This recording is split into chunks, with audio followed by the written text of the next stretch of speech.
We are officially one day away from the big game, so we figured we'd bring you guys a little bit more of a fun video. We're going to go through and talk about everything from like a betting perspective, everything from just how the big game is going to go. We're going to go through the spread, the money line, the over-unders, a lot of the novelty bets that everybody's really excited about, Gatorade Colors and National Anthem and coin toss and all that kind of stuff. Of course, we're going to give our underdog Pickems plays that we like on Underdog Fantasy for the big game this week, and a new sign-up bonus special for anybody that is new to Underdog. And then we'll go through some kind of game props, some Super Bowl MVPs, who's going to lead the game in total yardage, anytime touchdowns. And then for those of you guys that are absolute sickos that are looking to turn a little into a lot, we'll go through some high-flying parlays that I've placed for the big game. So should be a fun one. Talk about this 49ers and Kansas City Chiefs battle, the second time, obviously, in the last 5 years that they've met in the big game. So before we get into it, Danny, how you doing? Doing well.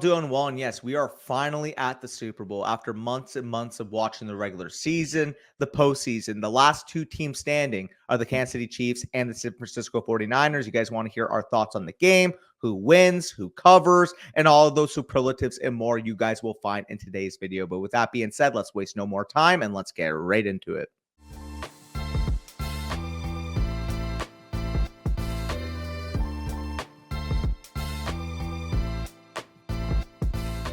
All right, so let's kick things off with the first question. Who's winning, right? Who's going to win this game? The spread right now is set. San Francisco is favored by 2 points. The money line is plus 107 to Kansas City, minus 127 to the San Francisco 49ers. We actually are on opposite sides of the fence in this game. So what I would like to do is make the case the San Francisco 49ers are going to win the game, and then I'll throw it to you. You can make the case that the Kansas City Chiefs are going to win the game because that's the side that you sit on. So for me, the reason I think San Fran's going to win this game, and as you'll notice as we go throughout this entire video, a lot of my bets are kind of geared towards the fact that I think San Fran is going to win the game. So if Kansas City does win, I'm kind of going to be SOL here.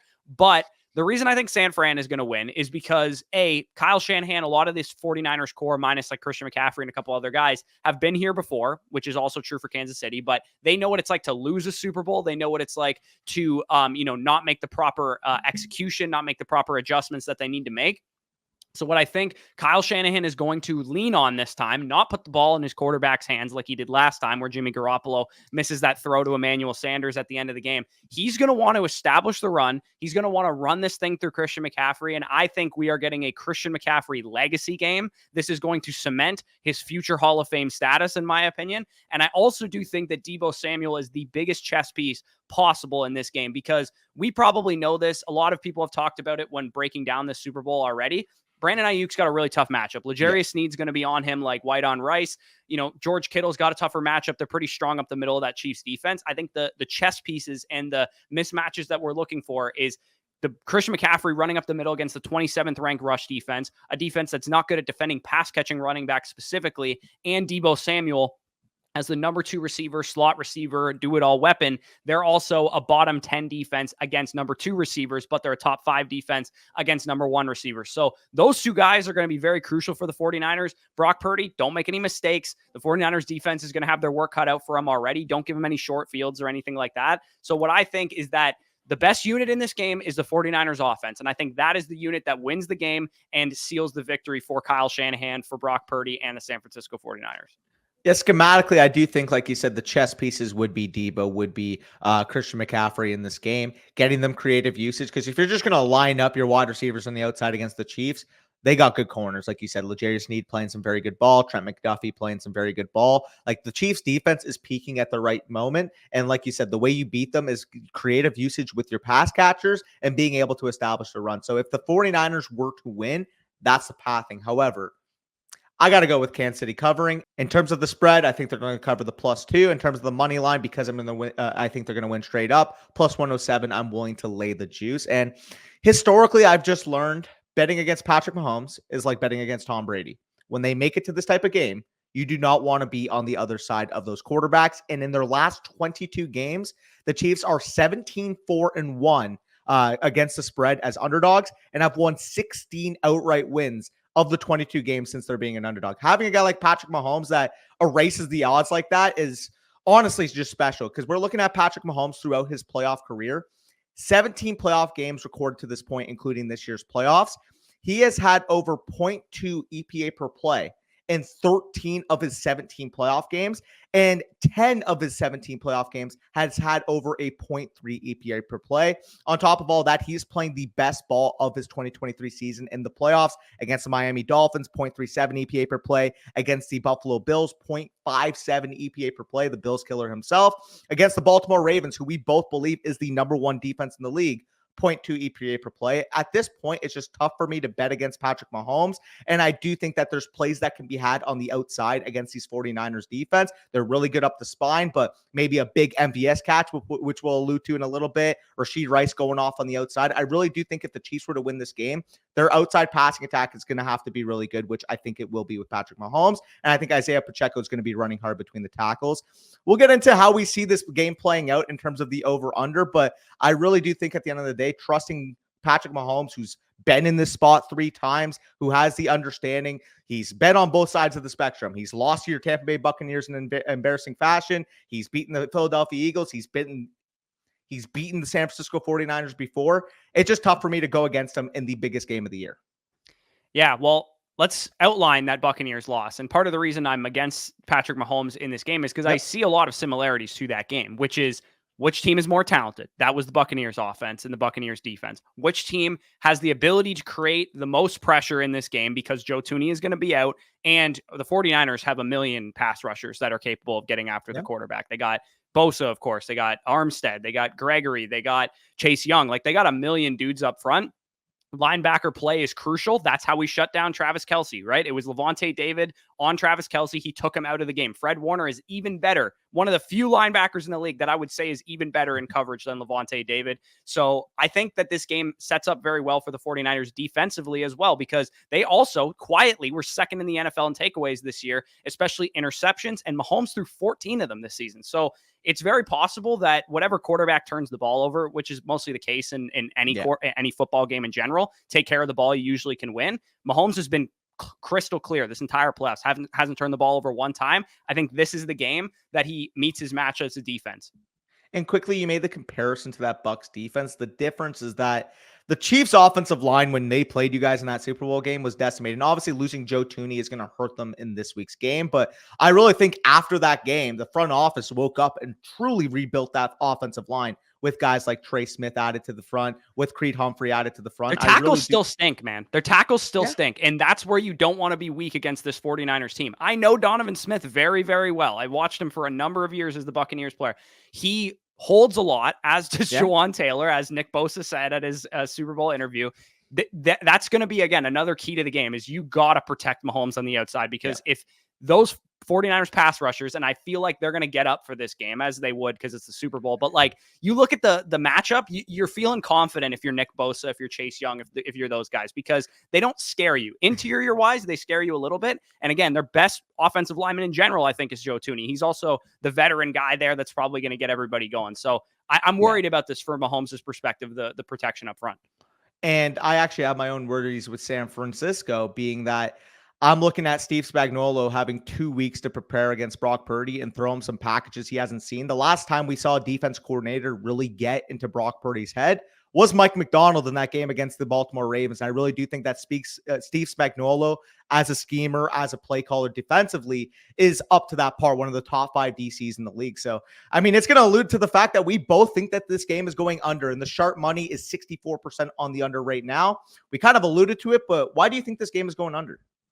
I think both defenses are well set up to be able to stop the passing attack specifically. I think both running backs especially present good value from like a betting perspective and have a good chance to, be productive from like a fantasy perspective. If like I'm in the gauntlet final right now with one of my teams and I have Isiah Pacheco on said team, I don't have McCaffrey, which sucks. And I'm sure a lot of people do that made the gauntlet final. So that one will really hurt me. But I do think the running backs and the defenses are going to be the way that this game goes. As good as Patrick Mahomes is, as good as, Brock Purdy can be when he's playing at his best, I really do think both passing attacks will have a hard time getting it going early on. So the key will be, and Deebo, of course, factors into the rushing game from the 49ers perspective. I think the running attacks and the defenses are going to be massive in this game. So that's also, again, why I lean San Francisco, because running attack plus defense, I go to San Fran. I think Kansas City's defense is better, but I think they're also a better pass defense than they are a run defense, like I outlined already. And I don't think Pacheco is even remotely in the stratosphere of Christian McCaffrey. Fair. I will say as a receiver added, I would agree. But as a pure rusher, like they're relatively comparable from an efficiency standpoint. It's going to be close. Like you could really say whoever wins this game is the running back who has like a 40-yard run, because I really do think outside of Mahomes making some special plays that both passing attacks are going to do worse comparatively than they have the rest of the season. Yeah, both quarterbacks might factor into the rushing game in this one too. If Yeah. you guys are liking over-unders on quarterback rushing yards, I think Purdy's is like 12.5. We'll talk about it on Underdog Fantasy stuff when we get to it, but the higher on his 12.5 rushing yards is also an interesting one there. So we talked about kind of the game environment so far, what we think, who's going to win and over-under and that kind of stuff. Let's gear away from football for a second, because part of the draw of the Super Bowl is the betting aspect of it. And of course, like I've already put down a decent chunk of change in terms of bets that I'm going to be putting down. And a lot of them are nonsense, right? A lot of people bet on nonsense on the Super Bowl. And we're going to get into the novelties, which AKA are the nonsense bets that don't matter for football whatsoever. Let's start with the anthem length. And again, you guys are not going to hear this analysis anywhere. So the length of the national anthem, obviously, when they sing the, United States national anthem, I don't even remember what it's called. We're Canadian, so we don't actually like focus on the national anthem as much as you guys do. But the line currently for the national anthem is set at either 89.5 or 90.5 seconds across most sports books across the board. The steam right now across pretty much every sports book is on the under. Everybody likes the under on 89.5 or 90.5. But every singer since 2007 would have went over an 89.5 second total. Reba McEntire is the singer that is doing the national anthem this year. She's a country singer, and country singers tend to go short. They don't usually go super long, although Chris Stapleton actually went really long last year. But the line's set to account for that. They're gearing it towards, okay, it's a country singer, she's going to go short, so they set the line very low. But like I said, every single singer would have gone over this 89.5 seconds since 2007. So I don't really know how everybody's not on the over on the national anthem length. So I personally put down some cash on this. I think this is one. If I had to tell you guys, we're not betting guys, we're fantasy guys. If I had to tell you to tail one of my bets this entire time, this is the one I actually feel most confident about. Yeah, and it by the way, it's so funny how much this actually varies on a year-to-year basis. Like the difference in the lowest versus the highest time here, you're looking at a minute 30 versus what is that, 2 minutes and 36 seconds for Alicia Keys. It's just funny, like how can one person sing a national anthem 1 minute faster or 1 minute slower than another person? Well, I sung the Star Spangled Banner, which I just remembered the name of. Yeah. Like in my head, I'm like, okay, how long does this actually go if you just sing it the way it's written up? And it's like a minute 26. So, actual singers, they can, draw out notes and that kind of thing. So it should go over. That's why that's the bottom line is this should go over 89.5 seconds. Yeah, like if Corey himself is hitting a 126, then you're hoping the country singer can hit over a minute 30, right? Yeah, I'm not a good singer, so we should be able to get this total. Anyways, other nonsense bets. Again, you're not going to hear this anywhere else. Coin toss. My 3-year-old nephew knows that a coin toss is 50-50, pretty much. Like everybody knows that, but some books are not actually offering it as a 50-50 bet. Like there's books that are taking like a minus 104 on either side. Toss. The dumbest bet of all time would be betting a coin toss that is not plus 100 or a 50-50 odds. So if you're going to bet the coin toss, please make sure it's plus 100 odds. And it has been tails 7 of the last 10 years. So if you want to go with like the roulette principle of red being hot or black being hot, and you kind of just throw it down on whatever you want to put it down on, I put money on tails for full disclosure. So I would roll with tails. Fair. Yeah, I mean, like you said, it's a 50-50 bet. If you have an allegiance to the heads, if you have allegiance to the tails, that's where you lay your money on if you're going to lay your money on this prop. Yeah, for sure. So this is my favorite bet every single year, is the Gatorade Color. The Gatorade Color last year had everybody in a frenetic panic because nobody saw it. It didn't show it on the broadcast. Nobody could figure out what color was the Gatorade? Was there Gatorade? Everybody who had no Gatorade, because you can actually bet that, was excited because they didn't see it. They thought that they won that bet because it's like a 20-1 bet every single year. Gatorade Color by percentage, you guys can see it on the screen. Since 2001, the one that has hit the most has been orange, including when Kansas City won the Super Bowl the first time against the San Francisco 49ers. Clear/water 4 times, but it hasn't happened since like 2008, so that one not very recent. No Gatorade has happened a couple times as well. Blue Gatorade 4 times. 3 of the last 5 years, in fact, have been blue Gatorade, including the Rams, Buccaneers, and Patriots since 2019. And then we have yellow Gatorade, which hasn't really hit in a couple of years. The Eagles in 2018 or 2017 season were the last one to hit that. And then, of course, purple was the color that hit last year when Kansas City won the Super Bowl against the Eagles. So for me, I think everybody's on purple. Everybody's going Yeah. purple because that's what they did last year. I really think this is totally random. I don't think there's any analysis that you can actually make like, this team prefers this color or whatever. Kyle Shanahan was asked by Jack Settleman, an Underdog representative, What his favorite what color is. does he prefer his Gatorade to be? He actually said orange, and I put a bet down on orange, so I got very excited about that. The number that I would look for is if you can bet on orange at like plus 300 to plus 375, plus 400 across whatever book you're looking at, I prefer orange as the bet because the Chiefs have done it. And the 49ers coach himself said he likes orange as the number one bet there. But blue has actually been the best one over the last 5 years. It's hit 3 of the last 5 times. And that is typically around plus 350 to plus 450. So I would steer clear of purple. Purple is the chalk right now because that's what Kansas City did last year. I would steer clear of the chalk and go for either orange or for blue. I personally went for orange. Yeah, because looking back, you can kind of see the trends of, the last repeat winner would have been the Patriots in 04 and 05. And you would assume, okay, if the Patriots had no Gatorade in 2004 and 2005, would they also have no Gatorade? They actually go with clear. So the people that are saying, oh, they got purple Gatorade last year, therefore, if they win this year, that everybody on the team probably just likes purple, which is why they went with it last year. We've actually seen a precedent in the past that just because you won the year before and you picked a certain Gatorade or no Gatorade doesn't mean that you're going to continue that the following year.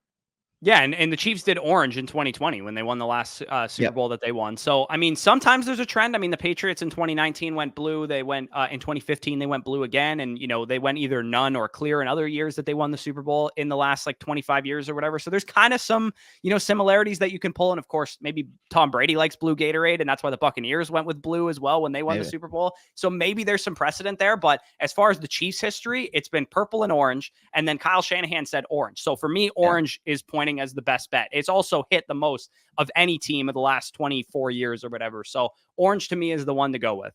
Yeah, no, I like the orange bet as well. If you guys aren't in on orange, then blue statistically has been a very good bet as well. So I don't mind that.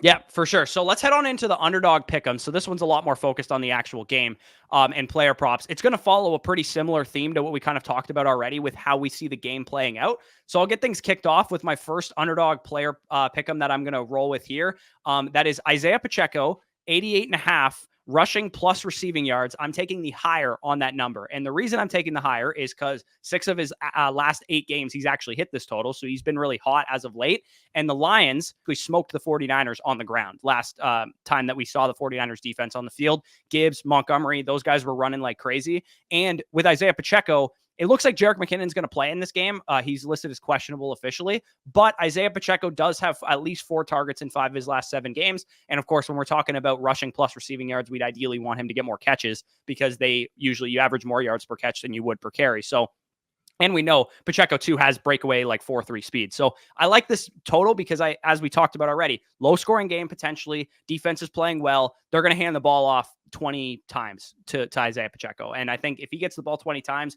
in any facet, he's probably going to hit this. Yeah, I definitely agree. They're going to come in with a balanced game plan coming into this game. Isiah Pacheco obviously been on a heater as of late throughout their playoff run. So definitely like that 88.5 runner for how well he's been playing. The second one we have listed here is Purdy lower than 1.5 passing touchdowns. 50% of his games, he's thrown 1 or 0 touchdowns. The Sharps are on the under in this game. We're both on the under at 47.5. We definitely think this could be a 24-21, 24-20 type of showing. And when Purdy has gone over 2 passing touchdowns, it's typically been against bad teams. We've seen Kyle Shanahan against the better teams, likes to lean on Christian McCaffrey, likes to lean on that rushing game, where I don't think that Brock Purdy will be going over that 2 touchdown total. So as soon as they get inside the red zone, as soon as they get inside the 10-yard line, I think it's going to be the Christian McCaffrey show. Yeah, and against playoff teams, when you look recently, in the playoffs so far, he hasn't been throwing a lot of passing touchdowns. So that's a good indicator of it. When he's played teams like Baltimore during the regular season, who were legit Super Bowl caliber teams, he threw 0 passing touchdowns in that game. So like you said, I think inside the 20-yard line, they're going to rely on Christian McCaffrey. And I don't think the other thing that we didn't really mention here too is Ayuk has one of the worst matchups on the field. Yes. And the big plays, that Brock Purdy might get a long touchdown out of, not going to probably be there with L'Jarius Sneed on Ayuk. So, and the other thing too is Deebo might be a big chess piece in this game. And if they get a rushing touchdown out of Deebo, again, that takes another one off the board for Purdy. So 1.5 passing touchdowns, it feels rich for Brock Purdy, which is why I like the lower on that. Could he throw Yeah. one to George Kittle at the beginning of the game or in the fourth quarter or something like that? Sure. But if they only score 20, 25 points, Christian McCaffrey 2+ touchdowns, I guess, would be also a similar bet that would kind of follow around the same theme. Yeah, no, I definitely like the Purdy at lower than 1.5. If they score 20 points, that's basically saying, oh, if he goes over this total, then Christian McCaffrey doesn't have a rushing touchdown. Yeah, exactly, which Yeah. I don't expect. And McCaffrey's like -250 to have a rushing touchdown across most sports books right now. So the third one that I like, and I already kind of alluded to this, Mahomes has thrown 14 picks this year, and the 49ers were second in the NFL behind the Bears, I believe, with 22 interceptions on the season. So I like Mahomes to throw a pick. Especially because when you look at the games that he actually has thrown interceptions in, it's been in games that were either close or games that they actually outright lost. So I think that the 49ers are going to win this game. I think that it's at least going to be a very close game, and the Chiefs are actually underdogs per Vegas in this game. So I like Patrick Mahomes to throw an interception in this one. So as I talked about, whatever quarterback plays cleaner is probably going to end up being the one that wins this game because it's such a close game. Turnover margin is going to factor in so much, but Mahomes has actually been the more turnover prone of the two quarterbacks. And because Purdy has so much more talent around him, you could see it getting into like the third or the fourth quarter. Mahomes is down by a touchdown or whatever. He's starting to have to force things a little bit and play a little bit more hero ball because he's realizing that he doesn't have the Avengers around him like Brock Purdy. I could see that kind of happening. And, maybe Fred Warner gets his hand on the ball, or, Bosa bats it at the line. It flies up in the air or something like that. Like I could see something like that happen. So I like Mahomes to throw a pick in this game. Yeah, no, I could definitely see it. I think both are live to throw picks in this game, like I mentioned with the Brock Purdy factor. Although he has more favorable skill talent around him, I also trust Steve Spagnuolo schematically to get him into a bind. So I can totally see both quarterbacks throwing one pick in this game, maybe even one pick getting returned for a touchdown. Like that's the type of game I can see happening. Lower scoring, one big defensive play can completely change the momentum. Should be fascinating. The fourth that we have listed here is Deebo 13.35 fantasy points, hitting the higher. And the reason being, you alluded to the fact that Brandon Ayuk has a tough matchup on the outside. A lot of steam obviously going to be on Christian McCaffrey, but Deebo Samuel is the player that can contribute in both facets. Can he take a slant and turn it 40 yards after the catch? Can he take a backfield carry and rush for a touchdown? He has the versatility to be able to hit this 13.35 in more ways than one compared to really anybody else on the field. Yeah, and that's why I chose to go with the fantasy points rather than like his receiving yards or his total yards or something, because you get the opportunity. Like, I think he's live to have a lot of receiving yards. I think he's live to have a lot of rushing yards. I think he's live to score a touchdown. So all of that factors into his fantasy points. And of course, Underdog Fantasy is the only place that you can do higher or lowers on fantasy points. So make sure if you want to bet on fantasy production specifically, and I'm sure you guys play fantasy if you're following this channel, Underdog is the best place to do that. Yeah, like you said, Ayuk going up against the fifth best defense against number one receivers. L'Jarius Sneed has shut down numerous number ones this year. Deebo Samuel, 25th against slot receivers, 25th against number two receivers, the Chiefs defense. So I do really like Deebo to be, a versatile, good bet. It is kind of confirmation bias a little bit. I will warn you guys, I do have him on my gauntlet team that is in the finals. So I'm excited about Deebo for more reasons than one, but I really like Deebo to be great this game. Hey, I mean, if you guys remember the first Super Bowl that they played back in 2019, the Niners won that game. Deebo Samuel's probably winning your Super Bowl MVP. Yeah, probably. Yeah, he had an outstanding game in that one. The fifth player pick'em that we have here is Elijah Mitchell on carries. So this one's a little bit disgusting. Like, you won't feel good about placing this one because Elijah Mitchell is, obviously second fiddle to Christian McCaffrey. Higher than 1.5 rushing attempts is so like sexless. It's such a boring pick. But 11 of 13 games he's been above this total. And we already talked about this on numerous occasions. We don't think the passing game is going to produce a lot of fireworks. So if the running game is valuable on both sides, it's not just going to be Pacheco and Christian McCaffrey. And that'll kind of allude to some other things that we're going to talk about later on. I think that we could get 3 or 4 carries out of Elijah Mitchell. I think we could get 10 to 15 rushing yards out of Elijah Mitchell in this game. So Mitchell going over 1.5 rushing attempts in a game in which I expect Brock Purdy in the passing game. +2, Kyle Shanahan, he gives you this impression that he's like this go for it on fourth down coach. He's pretty conservative. I bet he's going to come out and he's going to want to run the ball, and Elijah Mitchell could factor into that.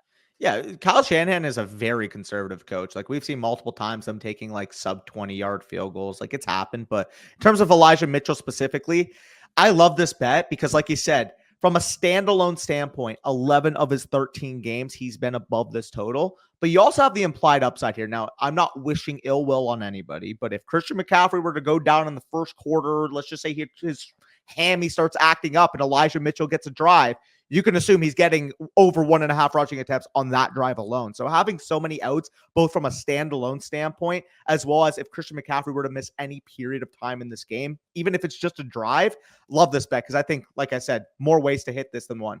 Yeah, for sure. So the final underdog pick'em that we're going to look at here is Marquez Valdez-Scantling, higher than 19.5 receiving yards. I mean, you guys probably know what we're going to say about this. Is like he can get this on one catch because that's how Marquez Valdez-Scantling operates. He's been hot as of late in terms of his like clutchness and stuff like that.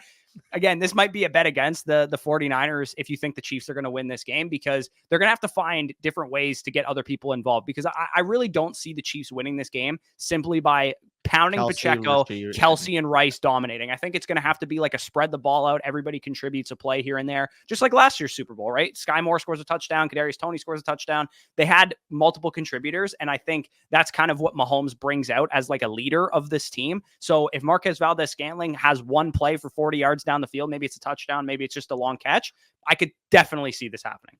Yeah, so for reference, in each of the last 2 playoff games, he's had a 32-yard catch. So literally he can get this in one play, like you said. Funny enough, the props were either 1.5 receptions or 19.5 receiving yards. And to me, I would much rather play the receiving yards route to this, because I can totally see him getting this, like I said, on one play and then maybe having 4 targets all game, and that's the only play he made. But the reason why I like this specifically is, like you said, if the Chiefs want to win this game, they have to get creative. They can't just force feed Travis Kelce, force feed Isiah Pacheco, force feed Rashee Rice all game, because you can expect the 49ers to be able to game plan against them.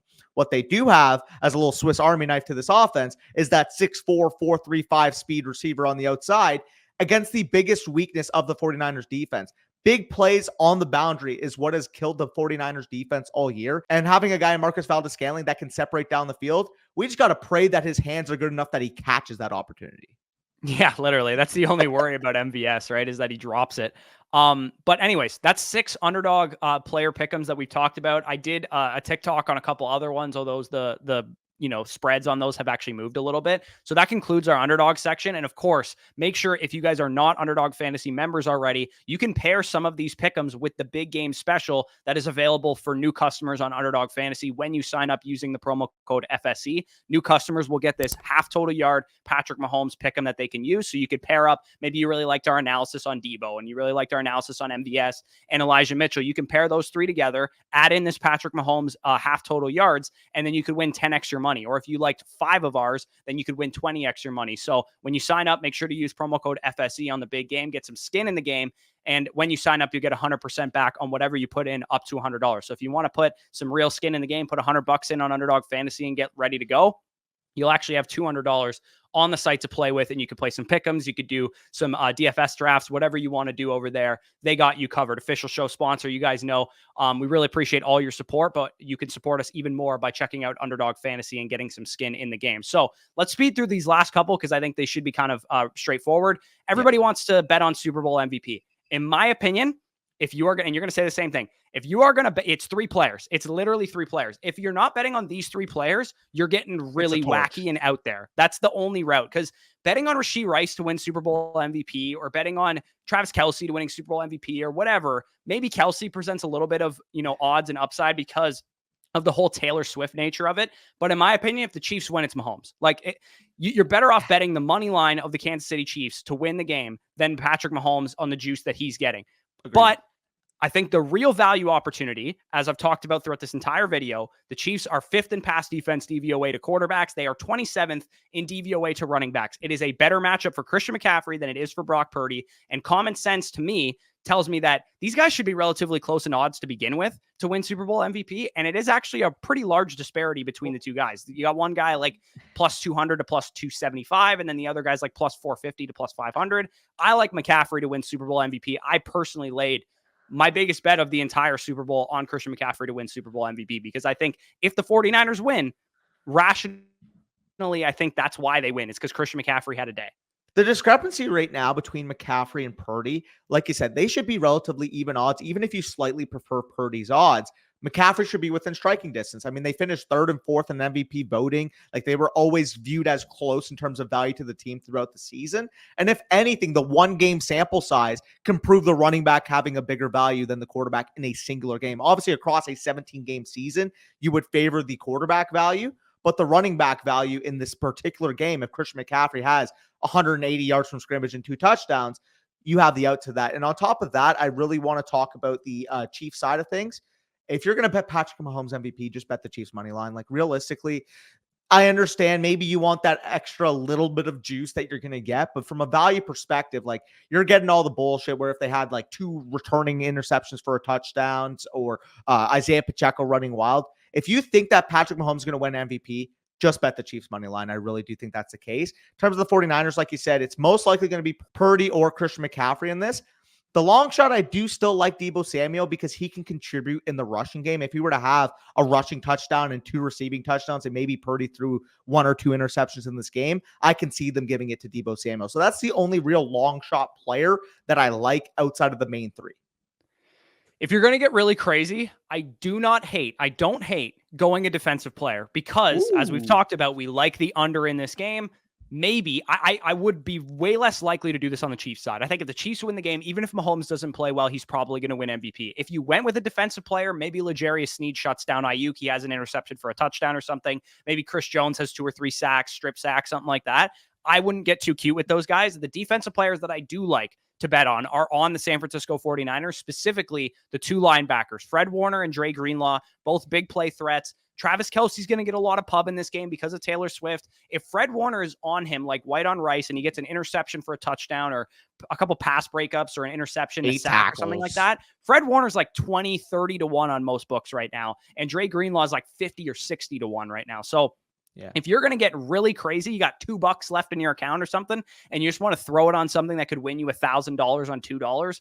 I like Fred Warner and Dre Greenlaw to potentially win Super Bowl MVP because, again, we're thinking of a world in which the quarterbacks and McCaffrey don't win MVP. It's probably because the game was like 10-7 and like the one defensive play that you needed was the one that was made. Think of the times that we have not gotten a quarterback winning MVP. We had Von Miller in the Broncos game. We had Malcolm Smith in the Seahawks game. We had Julian Edelman was the one in the 2018 game, but I think you could have made the argument that Stephon Gilmore might have been the MVP of that game as well. If I'm going to bet a Chief, I really like Chris Jones just wrecking the game up front. The matchup that he has against the 49ers offensive line, who outside of Trent Williams has really struggled this year. Like, if Chris Jones goes out there, has 3.5 sacks, forced fumble, maybe one of those forced fumbles, like somebody picks it up and returns it for a touchdown. Like, I can see him having it out to being the Super Bowl MVP because of how disruptive he can be up front. Yeah, I think that's definitely fair. Again, put $5, $2, $3 on these guys. Nothing more than that. Don't go too crazy. Final thing that we'll talk about in terms of like leaders. We've already kind of teased this throughout the video. I actually bet this at plus 950. It is not nearly this much juice on Deebo Samuel to lead the game in total yardage. But I still like it at, 600, 700, whatever you can get it at right now, because like I talked about numerous times, Deebo Samuel of the wide receivers, of the pass catchers, has the best matchup on the field. He contributes as a runner and a receiver. If Deebo Samuel has a 75-yard touchdown in this game, he's probably going to lead the game in total yardage, and you can get him basically for like almost 6, 7, 8, 9, 10 to 1 right now. So I do like Deebo Samuel for that. Let's pivot over to the first touchdown and anytime touchdown stuff. We're kind of just going to go rapid fire here. I think, from an analysis standpoint, both teams are going to defer. It doesn't really matter, I think, who wins the coin toss. I think whatever team wins the coin toss will defer to the second half. San Fran, I think, generally is very good at scripting plays coming out of a game hot and starting pretty hot. So again, I tend to lean towards a San Francisco player for the first touchdown. So for me, I'm going to roll with the chalk. I'm going to roll with the easy one. I'm going to go with Christian McCaffrey. He is listed between plus 300 and plus 400. Honestly, I think he should be higher than that. I think he should be like plus 200, plus 150 to score the first touchdown, because if San Fran scores the first touchdown, I 100% believe it'll be Christian McCaffrey. Yeah, I could definitely see that. And it's funny that you lean to running back on the 49ers side, because I would play the inverse, where if the Chiefs start hot, let's just say they get the ball first because San Francisco defers, they get the ball, they go out and have a really good scripted first drive. I have Isiah Pacheco being that first touchdown score. Again, the juice at plus 550 to plus 650. We've really seen when the Chiefs have been at their best, Isiah Pacheco is running hard between the tackles. And like you said, the 49ers got exposed a little bit against the Detroit Lions, especially in the first half of that game. I believe it was 24-7 at half. Both Lions running backs doing very well. Montgomery really specifically, who is more like Pacheco, who's going to be a bruiser type. Yeah, the tone setter. I really do think that Isiah Pacheco can have that scripted first drive, 9 carries, 48 yards, punches in a 2-yard rushing touchdown, and everybody just says to themselves, why did we bet against Patrick Mahomes? Yeah, I could definitely see that. If the Chiefs get the ball first, it would make a lot of sense. They should be efficient moving the ball on the ground. In terms of anytime touchdown, we're both in We're both on lockstep this. that I think the best bang for your buck is Deebo Samuel because, I think he should be second highest in terms of 49ers odds. Ayuk actually, I believe, has higher odds than him, which I don't really understand. I guess he scored more touchdowns this year. But for me, I think Deebo Samuel presents the best rushing touchdown plus receiving touchdown. You have outs for both kinds. And with Purdy, as I talked about already, they're going to focus on the run game in the red zone, and they're going to get cute with Deebo Samuel. They're going to give him end arounds. They're going to give him, jet sweeps or whatever. And of course, he can also catch a touchdown or make a big play as well. So Deebo Samuel, anywhere between like plus 120 to plus 150, wherever you can get it, I think presents the best bet for an anytime touchdown. Yeah, I really do agree because, I mean, if we're looking throughout the season, and again, I'm also on Deebo here, in the 2 playoff games, like people might look at that, oh, he hasn't scored in their playoffs just yet, but he was banged up throughout the playoffs. He was dealing with injuries really since the end of the regular season. And we saw in the regular season, he had 12 total touchdowns in the 15 games he played. Biggest game of the year, 2 weeks to really get healthy after that NFC Championship. I really do see Deebo Samuel scoring a touchdown in this game and getting plus money on it. Like realistically, like I think he should be a minus money type of player given how he can score multiple facets. So getting some juice here, absolutely all for it. Yeah, and he's actually gotten a red zone end around in both of the last 2 playoff Yeah. games against the Lions and the Packers. He didn't score on either of them, but he actually got a red zone carry in both games. So again, that's the outs to both, rushing and receiving that Deebo provides you. Everybody likes long shot anytime touchdowns. Yeah. Notoriously, if you guys were following me on Twitter last year, I hit a massive Super Bowl bet in which I had Jalen Hurts to score the first touchdown. I had Jalen Hurts to go over, I think it was like 265 passing yards. And my long shot anytime touchdown bet of Kadarius Toney ended up hitting. He actually almost scored 2 because he almost returned a punt for a touchdown as well. So in terms of long shot touchdowns in the Super Bowl for Kansas City, I'm going to stick with my trend here, and I'm going to roll with Jerick McKinnon instead of Kadarius Toney because I like Jerick McKinnon for a couple of reasons. He's listed anywhere between plus 600 to plus 700, depending on where you look. If he doesn't play, the bet is void, so you have no risk. But I think his line is lower because he's listed questionable. So again, we're talking about Jerick McKinnon in the same light of like a defensive touchdown. Like he's literally the backup running back for a team that is going to be a lot of rushing in the red zone. So for me, I think he should be closer to like plus 400, plus 450 or something like that. And Jerick McKinnon, anytime he's been healthy this year, has been a fixture in the receiving game. Maybe in the red zone, they draw him up a swing pass out of the backfield or whatever, and he could score on something like that. So if you're looking for like a long shot value play to throw into your parlay and have some excitement for the game, I really do like Jerick McKinnon as an anytime touchdown scorer.